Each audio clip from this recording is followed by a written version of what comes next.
నమస్కారము. శ్రీమద్భాగవత మహాపురాణము ప్రథమ స్కందము 10వ అధ్యాయము శ్రీకృష్ణుడి ద్వారకకు వెళ్ళుట 4వ శ్లోకము.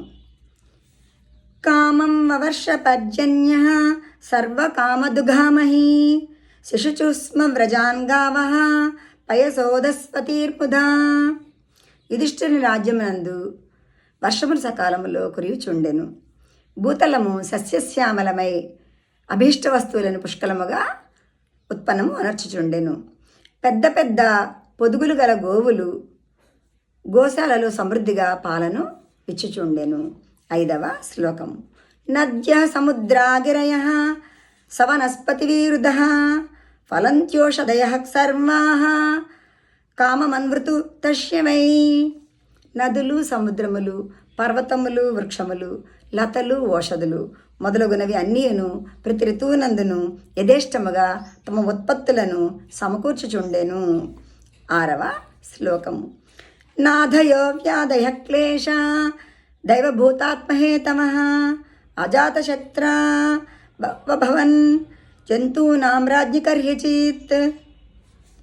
అజాతశత్రువైన యుధిష్ఠిరుని రాజ్యమునందు ఏ ప్రాణికిని ఆదివ్యాధి క్లేశములు గాని, ఆది దైవికములు కానీ, ఆది భౌతికములు కానీ, ఆధ్యాత్మిక బాధలు కానీ కలుగకుండెను. 7వ శ్లోకము.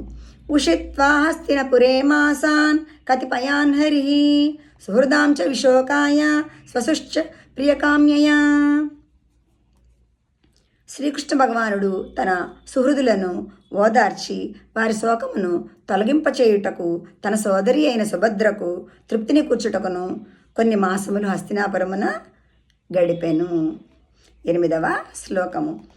ఆమంత్రచాభ్యనుజ్ఞాతః పరిష్వజ్యాభివాద్యతం ఆరోరుహ రథం కైశ్చిత్ పరిష్వక్తోభివాదితః. ఆ పరమాత్మ ద్వారకకు వెళ్ళుటకై ధర్మరాజు యొక్క అనుమతిని కోరెను. ఆ మహారాజు ఆయన వియోగమును తట్టుకొనలేకుండెను. ఆయనను ఆయన ప్రభువును హృదయమునకు హత్తుకొని ఆ స్వామి యొక్క ద్వారక ప్రయాణమునకు ఆమోదించెను. సమాన వయస్కులైన వారు ఆ స్వామిని ఆలింగనము వనర్చుకొనిరి. పిన్న వయస్కులు గలవారు ఆయనకు ప్రణమిల్లిరి. శ్రీకృష్ణ భగవానుడు ధర్మరాజుకు ప్రణమిల్లి కౌగలించుకొని ఆయనను వీడ్కొని రథమును అధిరోహించెను. ధన్యవాదములు.